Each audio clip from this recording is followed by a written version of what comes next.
महाभारत की कथा का दृश्य।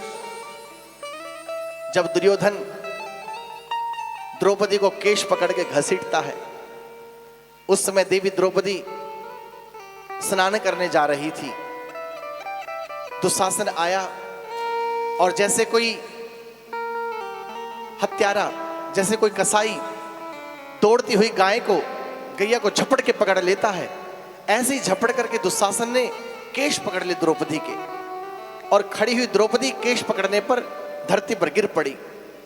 और केश पकड़ के दुशासन खींचता रहा और खींच करके उन कौरवों की सभा में ला करके द्रौपदी को पटक दिया। एक वस्त्र में द्रौपदी अपने वस्त्र को कंठ से लगा करके कहती है, महाराज मैं पूछना चाहती हूं, मेरे पांचों पतियों ने हार करके मुझे दांव पे लगाया था या बिना हारे लगाया था? यदि इन्होंने हार करके मुझे दांव पर लगाया तो यह हक इनको नहीं था, और बिना हारे भी मुझे ये दांव पर नहीं लगा सकते। ये हक भी नहीं है कि नारी को दांव पर लगा दे।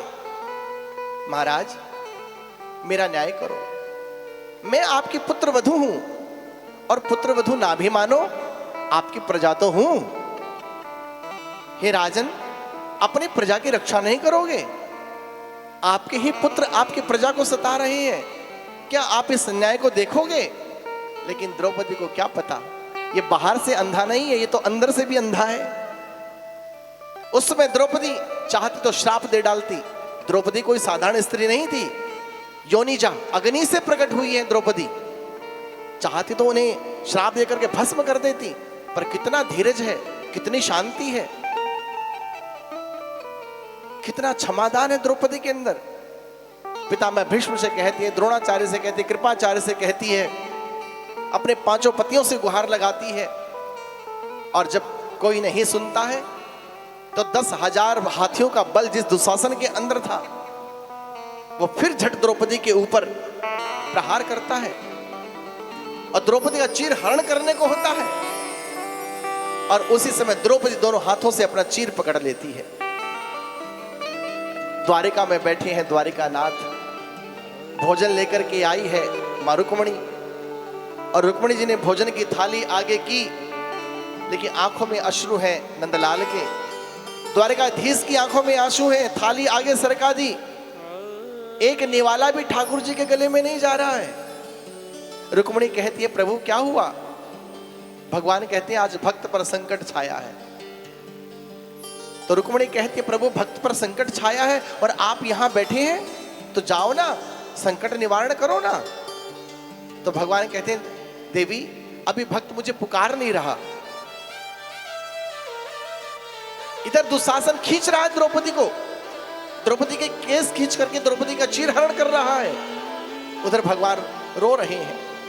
और जब द्रौपदी ने देखा कि जन का बल तन का बल सब हार रही हूं, तो एक हाथ से अपनी साड़ी पकड़ी है और एक हाथ ऊपर उठा दिया। हे दयानाथ, हे द्वारिकाधीश, तेरी शरण हूं। और भगवान खड़े हो गए। रुक्मणी ने कहा, नाथ क्या हुआ?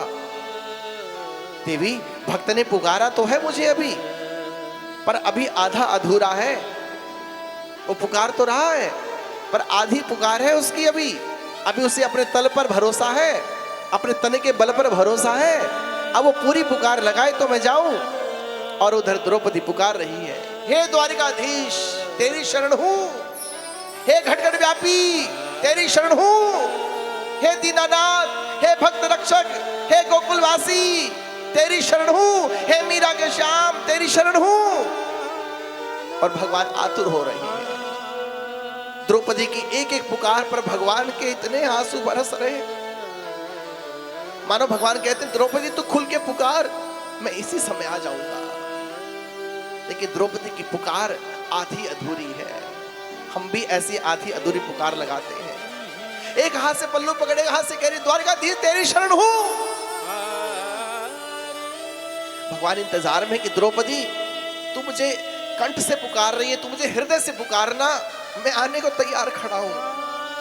और जब द्रौपदी ने देखा कि मैं हार रही हूं, और अब ये लाज अब इन सबके सामने चली जाएगी, जिन्होंने कभी मेरा चेहरा नहीं देखा था आज वो मेरे नगर बदन को देख रहे हैं। उसी समय द्रौपदी ने दोनों हाथ उठा दिए, हे द्वारिकाधीश तेरी शरण हूं, हे भक्तवत्सल मैं तेरी शरण हूं, मेरी रक्षा करो। कि द्रौपदी को कहना था और भगवान उसी समय प्रकट हो गए। देखो कहां द्वारिका है और कहां हस्तिनापुर, मेरठ के पास। कौन रस्से आए होंगे ठाकुर जी, कैसे पुकारा होगा द्रौपदी ने और कैसे वहां द्वारिका से धाए होंगे नाथ। हमारी पुकार कच्ची होती है जब ठाकुर जी नहीं आते हैं, जब छोड़ दे दोनों हाथ, है द्वारिकाधीश तेरी शरण हूं, पाही माम। उसी समय भगवान प्रकट हुए हैं। कोई आज हेलीकॉप्टर प्लेन से भी कोई चले तब भी इतनी जल्दी कोई पहुंच नहीं सकता। यहाँ भक्त की पुकार है और उधर भगवान का प्रस्थान है। रुक्मणी देखती रह गई और भगवान के अनेकों अवतार हुए। कहीं नरसिंह अवतार हुआ, कहीं बंसी अवतार हुआ, कहीं धनुष अवतार हुआ, कहीं वामन अवतार हुआ, कहीं मोहिनी अवतार हुआ। आज भगवान का एक नया अवतार हुआ है। आज भगवान चीर अवतार के रूप में प्रकट हो गए हैं।